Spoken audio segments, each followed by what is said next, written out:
podcast made by basketball fans for basketball fans. From the hottest takes, news, analysis, and passion for the sport that we all love, this is the Fast Break Pod with Finn James and Will Tremaine. Welcome into the Fast Break Podcast, the podcast made by basketball fans. For basketball fans. Finn James. Will Tremaine. Back again. We're here with Season 2, Episode 2. Back for another week, of course. And we have a lot to unpack on this episode. The Breakers are finally in action, Will. Yep, back in action. NBL Blitz, well underway. So we're going to be really diving into that because it's our first look. One for the Breakers, which obviously we're going to be very heavily following this season. Yep. The whole point of this podcast really has been to follow the Breakers. Breakers-centric. Very Breakers-centric. We'll be looking at the other NBL Blitz results as well, seeing all the new look teams, really. A lot of teams aren't at full strength with a few injuries and a few people still yet to arrive for some of these teams. But for the most part, we will be covering what we have seen, which, in my opinion, has been pretty exciting so far. Yep, couple trial players in there as well. Yeah, which we will get into, which is very interesting. I've never actually seen that in the NBL before. Yeah. So, yeah, we'll be really diving into the NBL Blitz on today's episode, of course, and we're still going to keep the World News segment. Next week, we're going to do a little poll on the Instagram story the day before, probably on the Saturday, just to get a gist of whether you guys still want to see this. So, yeah, we're going to start with that and then, run through these NBL Blitz results. Do a little preview for tonight's game as well. Breakers against Cairns tonight, 8 p.m. So it's 3 hours after the podcast goes live.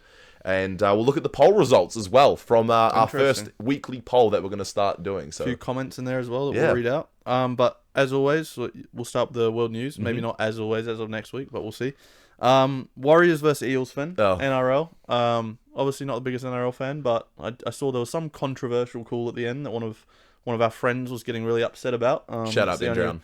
Only way that I heard about it. What was the happenings in that game, Finn? So, first of all, the result, 22-26 to the Eels at Go Media. So, the top 4 chances of the Warriors are slowly slipping away from us. But there was a few knock-on calls that were a bit 50-50. I didn't really watch it too closely, but group chats were blowing up. Yeah. But eventually, the calls didn't look right at first, and they went to the bunker, and then they're like... And the guy who knocked it on, I think it might have been Dimitri Vaimunga, he literally said after the game, oh yeah, I did knock it on. Yeah, I mean... So it ended up being right. Sorry, Ben, to clown on you, but our friend Ben was just having an absolute meltdown about this. There's no way, that's so bad, that's not fair, we won that game, that he didn't touch it. From what I saw, just as a non-rugby league fan, I saw a slow-mo image of the ball coming down, him trying to catch it. And I don't know the rules around it, but someone just told me, just watch his finger, and you could clearly see he touched it. So I guess that resulted in the penalty. And he also admitted it as well. Yeah. So I think it led to a try or something. It was something like that. But yeah, they lost, and they have the Sea Eagles next week, last game of the regular season, and then we'll be heading into is that a must-win? Playoffs. Top 4? I think so. Yeah. Damn. So we'll see how that goes. But yeah, sorry, Warriors fans, but I don't think it's our year, which is kind of unfortunate. It's never been our year. No. Auckland FC. Oh, this was an They've interesting been in action, not the A-League, Australia Cup. Yeah. They made the final against... Semi-final, sorry. Against a team I've never heard of in my life, and they somehow lost. What happened there, Finn? So 2-0 loss to Heidelberg FC. Heidelberg? Where the hell is that? Mate, I have no idea. Your guess is as good as mine. In but Australia. They play in not the A-League, the division under it, essentially. It's like a Div 2 team, but... They've been on an absolute run. They've beaten now Auckland FC 2-0. Yep. They beat Wellington Phoenix 4-0. Damn. And then they beat Sydney FC 3-0 as well during this run to the final of the Australia Cup. I'm guessing these A-League teams aren't playing their top sides, though. I'm pretty sure they are. Oh, they are? Yeah. I'm pretty sure Auckland FC are playing a full-strength team. That is not a good side. No. So they've been knocked out of the Australia Cup, and... Heidelberg could go on to win it. They could, which is crazy. And last little bit that I saw, Liam Lawson back in action after the F1 break. Yep. Qualified 8th on the grid for the Dutch Grand Prix tomorrow morning. So very impressive. Yeah. I think his season's definitely getting better and better as the races go on. He's a lot more competitive with his teammate in these last few races. But his teammate did qualify P4. Crazy. Hajar. Only behind the 2 McLarens and Verstappen. So that is phenomenal. Very impressive. Reserve Red Bull driver. And yeah, I guess Liam still did well though, P8. So P8's good. Nothing to be worried about. Should be getting points this weekend, Hopefully dare I say. I don't want to jinx that, but... Yeah. Tomorrow morning, I think. I don't even know where Yuki Tsunoda bloody qualified, but... outside the top I reckon 10, he's going to lose his seat next season, dude. Oh, he's gone, mate. Hajar's going to take it. Hajar should take it. Yeah. For sure. Yeah. Anyway, that's all we've got for the world news today. Let's get on to a little bit of NBL news before we head into the Blitz. This report came out last night, and I thought, why not cover it? Honestly, when I read the headline, I thought this was fake news. I didn't see this was until you so told me interesting. about it, So last night, and sorry, I'm going to read off my phone here so I get these details right. At a practice for the Adelaide 36ers last night, Ben Griscti, the 23-year-old centre, was hospitalised after a backboard fell on him. Jeez, how was Crazy. the backboard even full? No idea. Did he dunk it like Shaq-esque and then it fell on top So of obviously him? there's no video evidence of this or anything public, but yeah, the report came out and the NBL did release a statement. Obviously, the games are still going ahead tonight. I think Adelaide might be in action tonight, perhaps, or maybe it was last night, and he just wasn't playing, of course. But yeah, they didn't cancel any of the games last night after it happened. But yeah, prayers up to Ben Griscti. He is in hospital. From what I read, at first, he had he couldn't feel his, I think, right arm properly. Jesus. So it was Pretty like scary. a back and neck injury, but I think he was he said he was on the floor for about 2 hours before the ambulance turned up, but 2 hours. well, I think I read that. It might be wrong, Jesus, but that's poor. so the ambulance turned up and apparently he was in quite good spirits and is recovering well in hospital, but very strange piece of news to read on a Saturday night that a backboard fell on them. Yeah, all the best to him. Hopefully he recovers from that and Goes on scary, man. very great career. That's scary though. Yeah, that is scary. Yeah, I just thought I I'd wonder how much a highlight that. backboard would weigh. Like, it's got to be 100 kilos. It's more than 100 kilos. It's like pure glass. Well, look, right? I'm trying to think. Is it one of those backboards that is hanging from? You know how like obviously you have different types of backboards, like ones with full stanchions and everything, and then you have ones that like hang from the ceiling.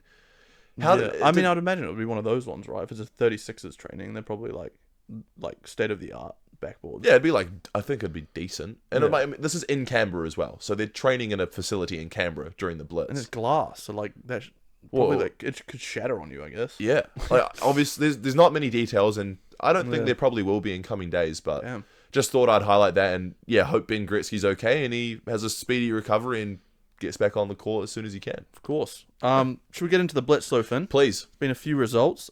So I'll quickly run through the scores of the games and then we'll dissect them a bit further. Yeah. Perth Wildcats beat Melbourne United 84-78. The 36ers beat the Hawks 104-83. Brisbane Bullets beat the Sydney Kings 100-92. The Jack Jumpers got a OT win against the Cairns Taipans 97-95. The Hawks beat the Wildcats 100-92. Melbourne United beat the Bullets, destroyed them 98-60. Yeah. And then the Jack Jumpers beat the 36ers 97-95. Yeah, the Breakers result isn't in there because Breakers we'll won, get of into course. that a bit later on. But yeah, so these are the games that have happened so far, and there's 2 more left tonight in the Blitz, and we're looking forward to that. The Kings and the Phoenix will be playing, and then obviously the Breakers and the Cairns Taipans tonight as well. But yeah, some pretty interesting results, bit of a mixed bag, and not surprised. This is preseason, so inconsistent minutes. People are trying Take things. everything with a grain of salt. Yeah, essentially. But it's good seeing the first look essentially for a lot of these teams. Obviously, there was a few preseason games the week leading up to the Blitz that a few teams participated in, but for the most part, this is our first look at a lot of the new imports in the league, especially for the teams that didn't even participate in preseason. So very interesting. Bit of a mixed bag.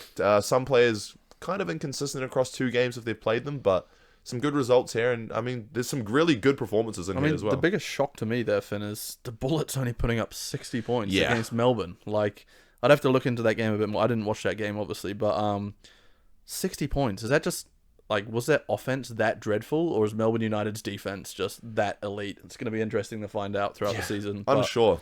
With Dash Daniels on your team for Melbourne United, and I know he got good minutes because he's obviously a younger player, and they want to give the young guys more of a run in the Blitz. I seem to think that he probably played a big role in keeping that score quite low. Because if he's like Dyson, he's a demon. That's almost a 40-point loss. Yeah, well, pretty much 38 points. I did watch the highlights and scan over the box score. This was the second game for the Bullets, so their Blitz season is their Blitz tournament is done, despite winning it last year. I remember that they won last year. Javon Freeman Liberty didn't play the greatest in the second game. I don't even know if Jalen Adams took the court, and I think Casey Prather only played 13 minutes. So I think the Bullets were kind of just throwing in the towel early, giving some younger guys a bit of a run as well. But yeah, that was a crazy result. And Melbourne United looking like a pretty complete team as well. Obviously, Finn Delaney over there now, Milton Doyle, of course. They look a good team. So so some standout performances as well from the earlier rounds. the Bullets' first game against the Sydney Kings, where they got up 192. This was the first look of guard import Javon Freeman-Liberty. You were really high on him going into this, and no surprises here. Well, in his first game, he dropped 27 points. Looked very good. I think he's going to be, like, for sure one of those elite guys that we're talking about throughout the season. Dare I say MVP discussions, depending on how well they do as a team.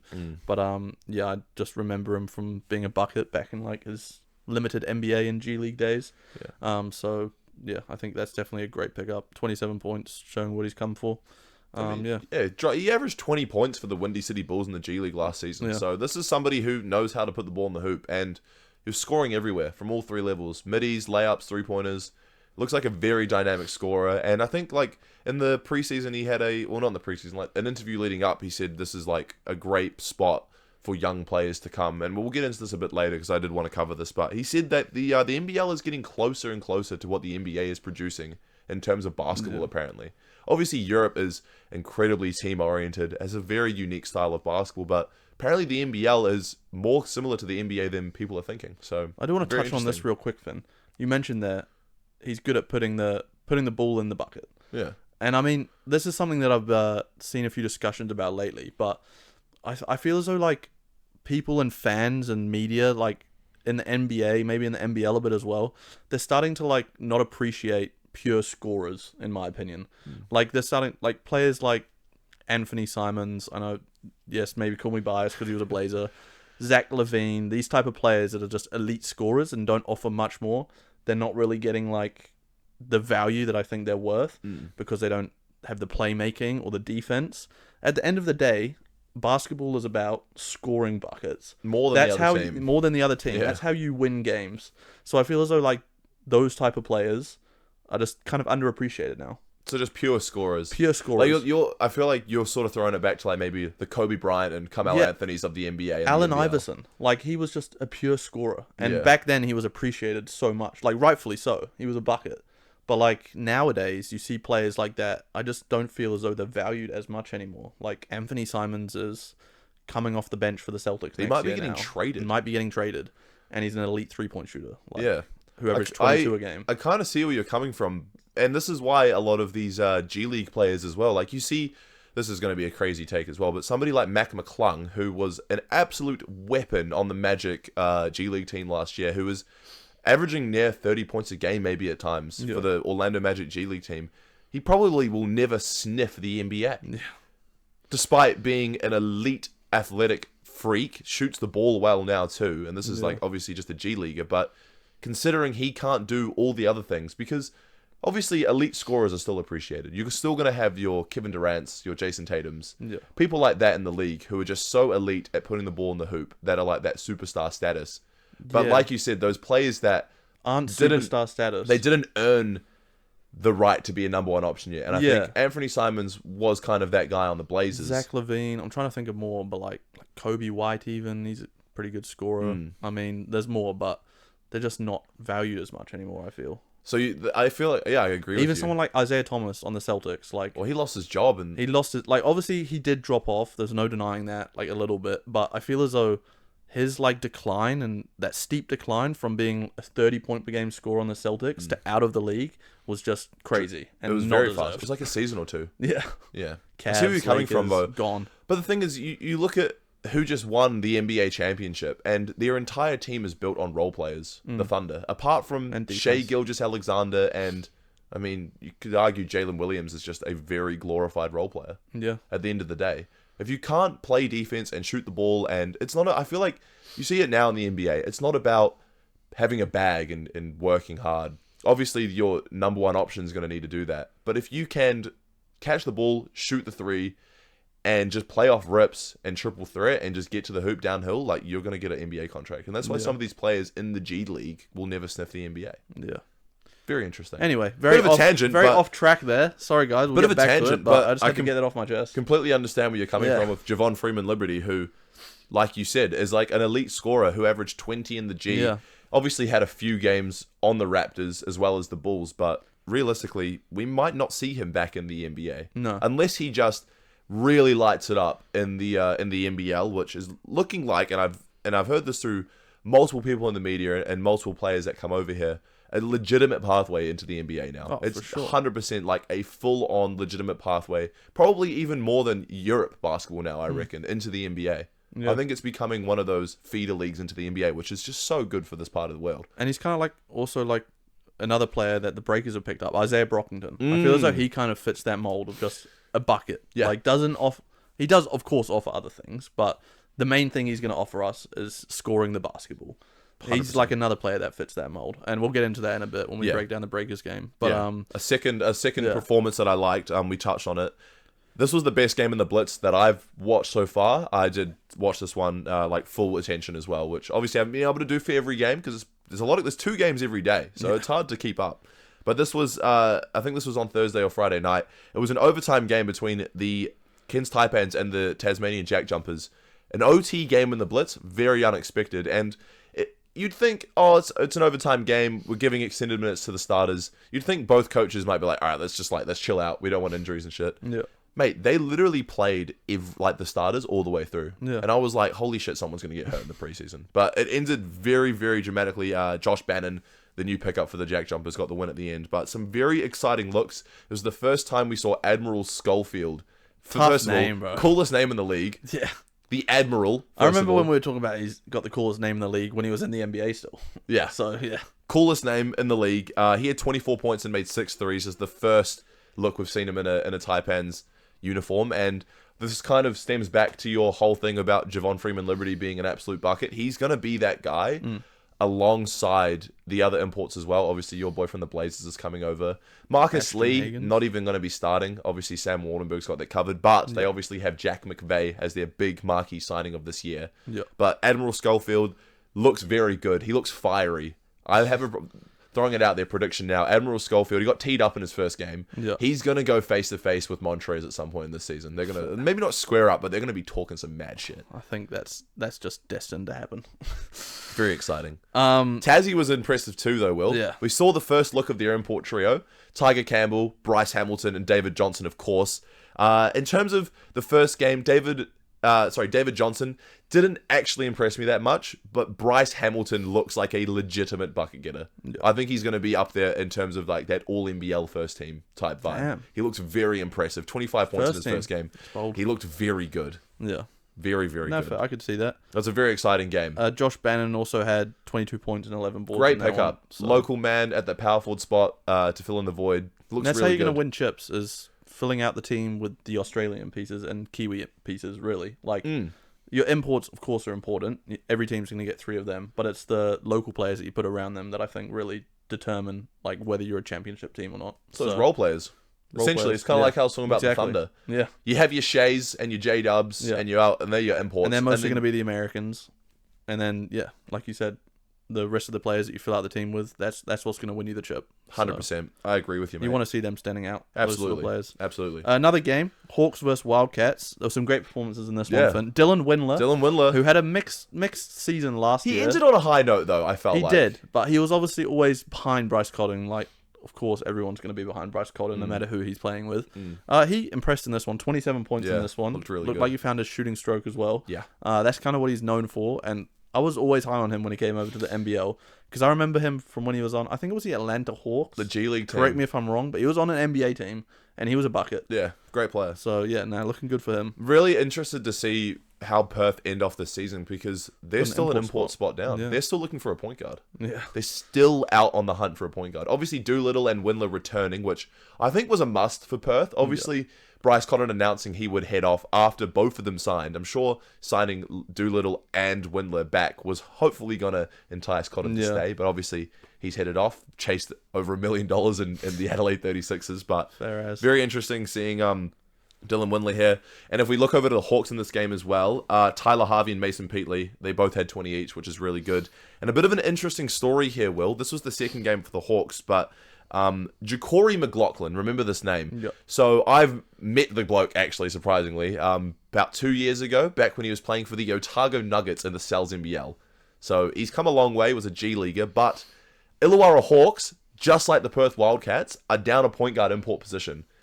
And Ja'Cory McLaughlin is over here on a trial. Yeah. How interesting is that? Well, they're not necessarily down an import point guard spot. They're down an import spot. But I feel like that point guard spot, obviously Trey Kell was there last year, so that's what they're trialing out, right? Is they've got Will Hickey there. They can start him at the point and fill in another spot with an import, or they can trial this Jordan McLaughlin guy. Ja'Cory McLaughlin. Great name. And obviously, if they like him enough, they'll sign him, start him, and bring Will Hickey off the bench. I think, honestly, in my opinion, he really will have to show out for them to sign him. Because I really like Will Hickey. We obviously saw him play for the Tuatara, and I think he's a starter level player in the NBL. Well, he was second in finals MVP voting. Should have won it because you can never give it to a loser. Delhi gave it to him. Yeah. Yeah. I think he's earned that starting spot for the Illawarra Hawks. So I think they could fill out that small forward or power forward spot with an import. Or they bring Ja'Cory off the bench. Yeah. And to be fair, in a second game in a Hawks uniform, impressed with 25 points, 4 boards, and 5 assists. Yeah. Looks like a really complete point guard. I think he's come a long way since he played on the Nuggets 2 years ago. I think Justin Tatum has a bit of a problem on his hand. A good one to have, though, considering Will Hickey has just developed into an absolute demon. Yeah. He's got such a weird way of playing basketball. Like, the way he steps around in the inside, like the way he finishes with his Euro steps and slow steps and things. He's become a very prolific scorer, though, and a great passer. But I guess if you do look at, last season and how well they performed, it was based around that import duo of guards, Trey Kell and Tyler Harvey, with Will Hickey as that elite guard off the bench. So maybe if they want to try and run it back, then Ja'Cory McLaughlin is a good pickup. You run him with Tyler Harvey, and then bring Will Hickey off the bench. So I guess that view of it could be a good idea, actually. Yeah, slightly different though. I feel like Trey Kell was a much bigger guard. He was a pretty big guard. I think he was leading MVP race at some point as well. I don't know if Ja'Cory McLaughlin is at that level, but I think having McLaughlin and Hickey just kind of share that point guard spot would be so perfect. Yeah. Trey Kell obviously had all the pressure being that one of the main guys on their team. McLaughlin and Will Hickey are going to be constantly just trying to fight each other for more minutes and probably playing really well. So even they could play the 1 and 2 together. Will Hickey could slide to the 2 when Tyler Harvey needs a breather and kind of just rotate those 3 really. Yeah, I can see it. Justin Tatum got an issue on his hands, but a good issue to have nonetheless. And it'll be exciting to see what they decide to do with. I mean, they got about 3 weeks until the start of the season. So looking forward to that. The United, of course, like we said, beat the Bullets by 38 points. Yeah, 98-60. Crazy. Concerned for Brisbane, Finn? I don't know. Considering they did all right in the first game, Blitz. Freeman Liberty, 27 points in his first one. I think he had single digits in the second game. I don't think you can look too much into it at this point. After too 2 early, games. Right? And, of course, like you said, Freeman Liberty, they've got Casey Prather there. I mean, yeah. It'll be, if they lose another game by this much, then I'm going to start to be worried if I'm a Bullets fan. Yeah. But they got 2.5 weeks to prepare now. That's their second. You only get 2 games in the Blitz, obviously, because they don't have enough time. But yeah, I don't know. Interesting on this one. They have a great team on paper. Jalen Adams, Javon Freeman Liberty, and their third import in Casey Prather. Casey Prather had his best season last year since his old days. I think he must have been playing for Perth. Everyone thought he was kind of on his way out, starting to get washed. Second half of the season, he was going crazy, man. I think he started sneaking into MVP discussions in the back end of that season too. Yeah, he did. They're going to be a team to watch out for. Tyrell Harrison as well. You've got to remember, that guy was just putting absolute buckets in the Summer League for the Nuggets. Yeah, they're going to be a great team. I think Brisbane Bullets might be a dark horse. Their starting 5 is elite. Very good. Very, very good. Jack Jumpers got the 2-point win over the 36ers, Finn. The Jack Jumpers import, David Hamilton with 25 points. Oh, sorry, David Johnson. I wrote that wrong. Apologies, team. David Johnson. 25 points. Yeah. Bounced back considering he struggled in that first game. Yeah, he really did. David Johnson. I think this is the guy that came from Raptors 905, the G Leaguer. They signed quite a while ago. Yeah, good bounce back because I wasn't new import this year. Yeah, new import this year. Wasn't impressed with him in the first game. Yeah. So good to see him pick up some slack there for sure. And you know what's really surprised me though? I think the 36ers need to be kind of given their flowers in the Blitz. They lost both games in the Blitz, both by the exact same scoreline of 97-95. Yeah. No Montrezl Harrell. No Bryce Cotton. Yeah. And they're doing that well. Their bench squad is... Their 2 best players. Their bench squad's been going great. Zylan Cheatham looks pretty good, in my opinion. Yeah. Going to be interesting to see how they do it. Isaac Humphrey's not playing in the Blitz as well. Zylan Cheatham just looks like a mini Zion Williamson, bro. Yeah. Very dumb. Stupidly athletic. Similar build. I think this is good signs considering Adelaide is literally going with their bench mob in the Blitz, and they're only losing by 2 points. Yeah. Great sign. So, actually, I think they won the first game. I completely got that wrong. They beat the Hawks by 21. There you go. So, got the score wrong. But very impressive considering this is their bench mob. Yeah. No Trez, no Bryce Cotton. Flynn Cameron looks really good. I'll say it again. Off an incredible campaign for the Tall Blacks. We missed out. We did. We really did. Let's move on. Let's move on. The game that you've all been waiting for. The Breakers versus the Southeast Melbourne Phoenix. We won our first game of the Blitz. Got the season off to a great start. 109, 101 win. What a scoring display, by the way. Yeah. 109 points. Man, there was so many good things in this game, Finn. Sam Menenga, Izaiah Brockington, PJC doing PJC things, which we're going to be saying a lot this season. When does he not, though? Yeah, exactly. Mr. Consistent. Man, I love him. But yeah, the highlight player for me was for sure Izaiah Brockington. Yeah. I was high on him when we signed him, and based on the first game, it looks like it's going to pay off. I think he had 20 points. He was 0 for 4 from 3. That was the only downside, but I mean, his shot's going to fall eventually. He's so quick, bro, and he just looks like like we were saying, pure scoring 2-guard. Perfect player. Exactly what we next to needed, PJC. right? PJC is going to find him open when he needs, and I think honestly, maybe a bold take for me here, but I think he's going to lead the Breakers in points per game this season. I don't even know if it's a bold take. I reckon that you could be bang on there, bro, to be honest. I think he's going to average more than PJC, but they'll both be up there for sure. I think PJC is going to take a slight decline in his points averages this season. Maybe his assists go up a bit though. Yeah. Just as he has more pieces to share the ball with now. Obviously, Kareem Lopez is coming back. He's going to be levels better than he was last year, and he was good last year. So that's probably one of the other most exciting points. Obviously, he didn't play because he's got that back injury. But once he hits the floor, he is training.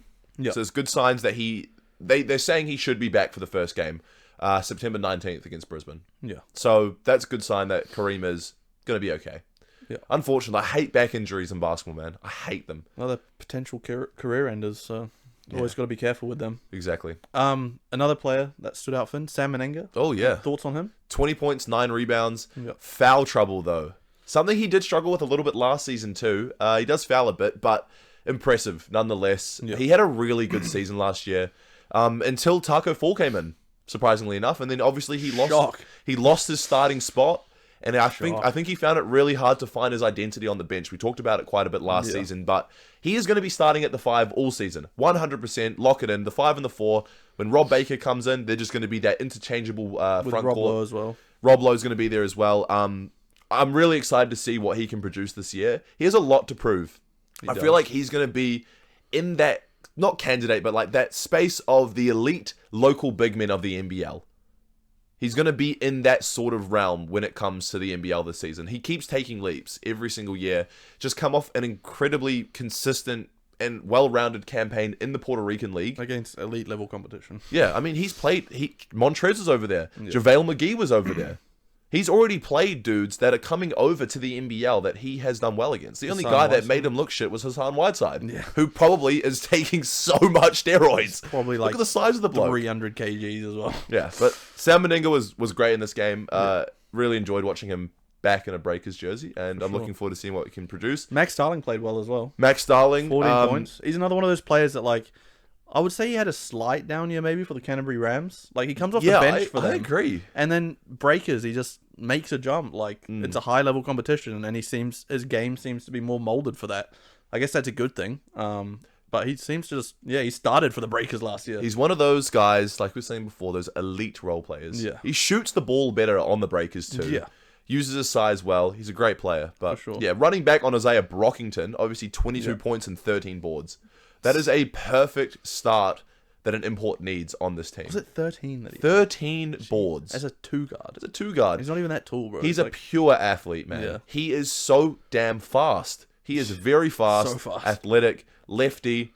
He gets really high elevation on his jumpers. Yeah. I think him 0 for 4 from 3, I don't know if you can look into it that much. Yeah. Like, he's adjusting to the, like, new 3-point line. Elite shooters Different ball. sometimes, go 0 for 4 in a game or 0 for 3 on a Wednesday night in a men's league at Event Finder Stadium. Who are you referring to? I might have had a bad week last week. But anyway.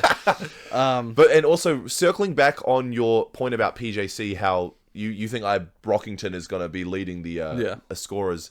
I think PJC is going to be an excellent facilitator this year. And that's because the pieces that he has around him in the starting lineup are very good players. Yeah. Brockington, like you said, is probably going to be our leading scorer. Kareem Lopez ended that season, as you said, as honestly probably one of our best players. Yeah. Looks like he's fucking growing another 2 inches in the offseason. He has. We forget that he's a kid. He's 18 years old. Yeah. I'm nervous about this back injury. I hope he comes back and he's still at that level. Bro, he's projected 7 in the NBA draft. Yeah. Like, people who are that high projected are going to be... LaMelo Ball was one of the best players in the NBL that season that he was playing it, and he went, 3? I think it was 2, wasn't it? Now, Wiseman and Edwards, right? Maybe it was. I don't know. It was top 3. Yeah. But so Lopez, and then Sam's taken a leap as well. Yep. And then you're starting 4 and Rob Baker II, who improved himself. Yeah. Obviously, he's over with Team USA playing in the Mary Cup right now, which they're not doing the greatest, but that's a team with lost to Uruguay. They did lose to Uruguay. But he proved himself in the Summer League that Rob Baker II is going to be a legitimate scorer, and it's just yet another option. And it's going to stretch the floor out. Everybody in that starting lineup can shoot 3-pointers. Bairstow as well, off the bench. He looked good. He looked good last night. Max Darling, better in a Breakers jersey, I think. Yeah, and NBL. You know, Ruben Tarangi got the nod to start. He looked pretty good. Carlin started last night as well. We got a bit of a down game for him, but I mean, it's good to see him getting. I think for a young guy, he's still new to the Breakers jersey, of course. Yeah, well, second year, but getting good minutes. DP last season, but it's funny you bring up Sean Bairstow because he stuck around in New Zealand, played for the Tauranga Fire last year. I thought he was going to have a great season, and this is nothing against Sean Bairstow. I think last season I was actually quite high on him as one of those little NG guys off the bench for us last year, but he really, I'm going to say he really struggled in the Fire jersey, considering he was supposed to be, he was an import. He was maybe not the number 1 guy because they had those 2 other imports, but I guess a top 3 option on the team, and I feel like he never really found himself. And then Mo King came in, and obviously he was better when Mo King arrived, I felt. Yeah. Like, kind of maybe being able to hand over the keys to Mo King, but this, like, you're the number 1 guy now. Maybe that took a bit of pressure off him, and maybe that's why he's, like, in my opinion, plays better on the Breakers.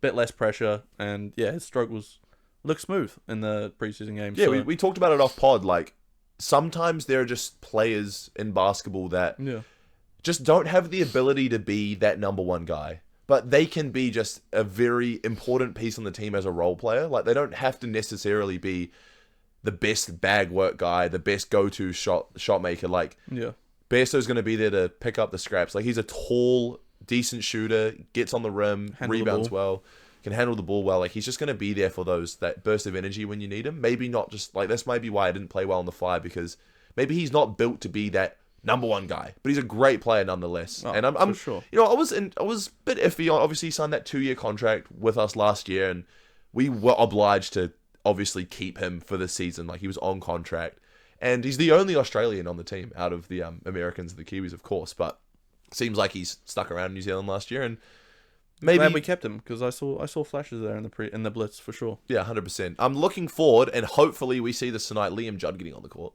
Oh yes. Oh, he didn't get minutes last game. I want to see all the DPs, bro. Let's get Tukaha Cooper some minutes in there as well. Like, those 2 guys were elite in the NZNBL this season for the Nelson Giants and the Southland Sharks. So, it's the preseason. It's important, but it's not super important. I'd like to see the younger guys get some run out for sure. So we've got the Taipans tonight.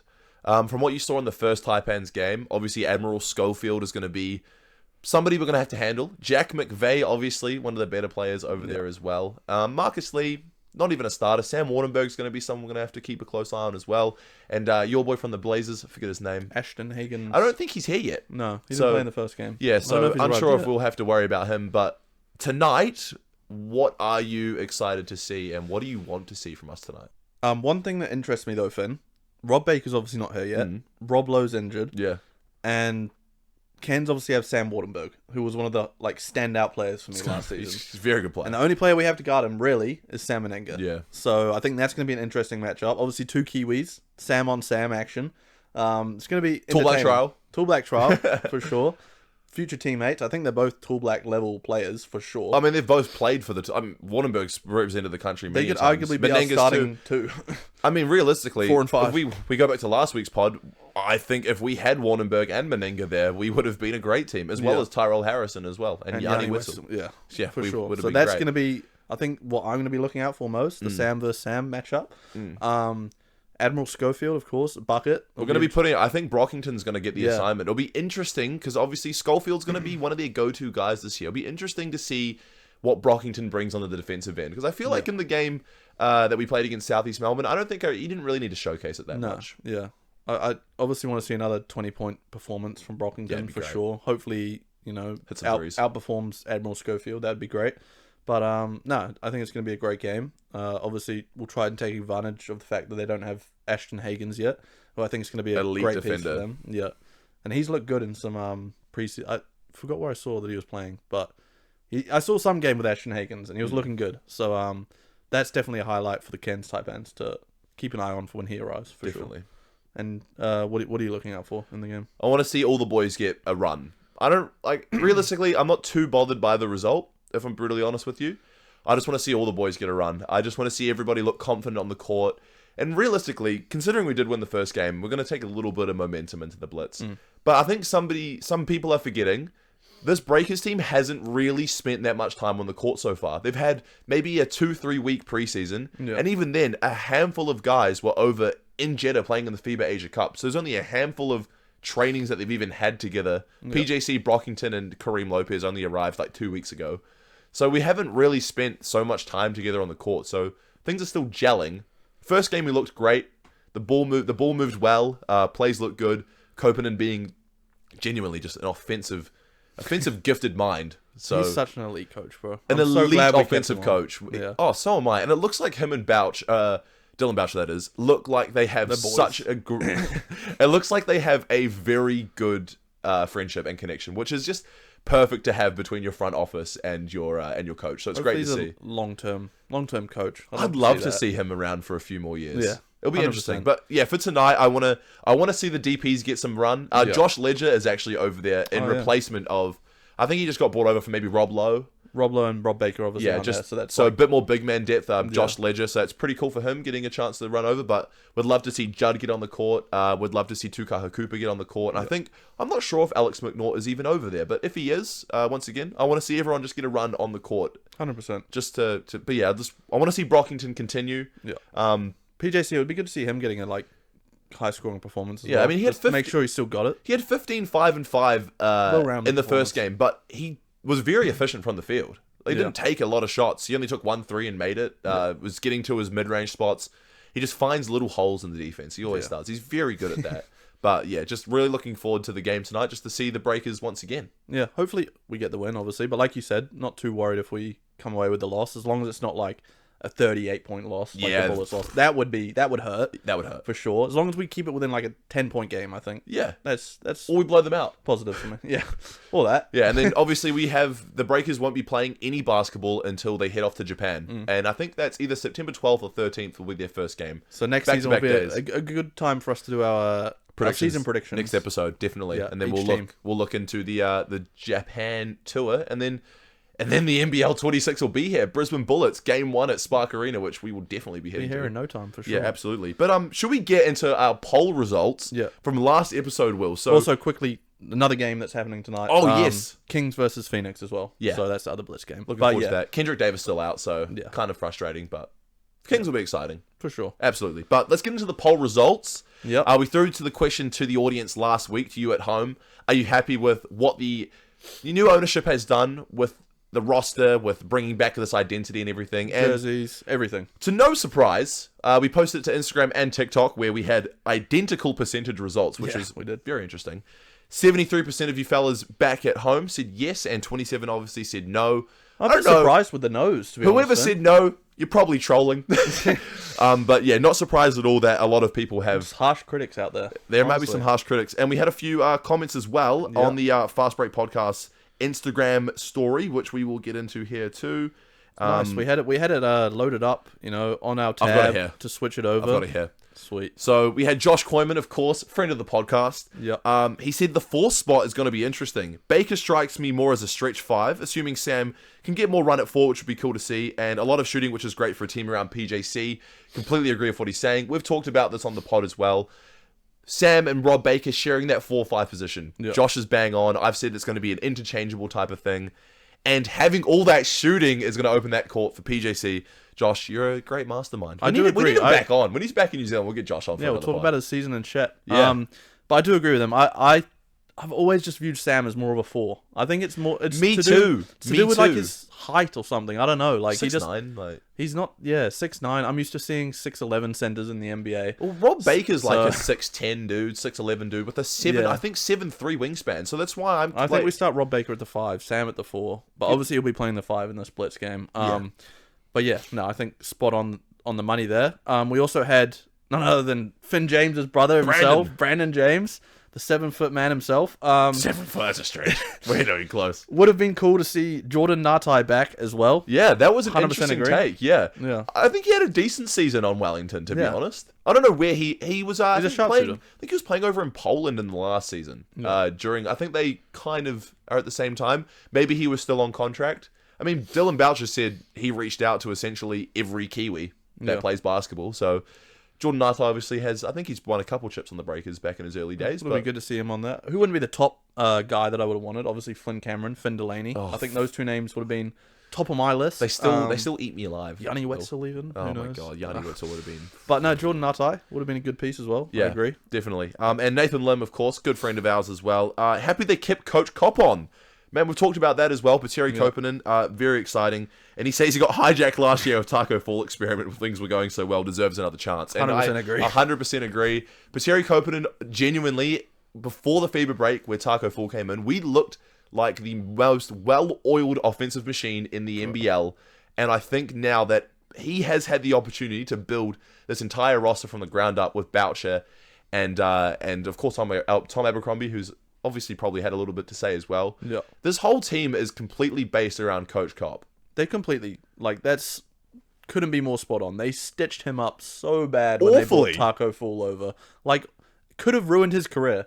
If he, didn't get his job and kept his job this first season as a head coach, and look what happened to him. You gotta feel bad for the bloke. Thank God Bouch kept him on, because, obviously we saw, the potential before the Taco Fall experiment. So, mate, we looked so good. The offense was perfect. It wasn't, the most set plays ever, but Pateri Koponen was a Finnish basketball legend. Literally one of the greatest offensive minds that Finland basketball has ever seen. And you could tell by the way what he was running on the court. And you saw it in the first Blitz game.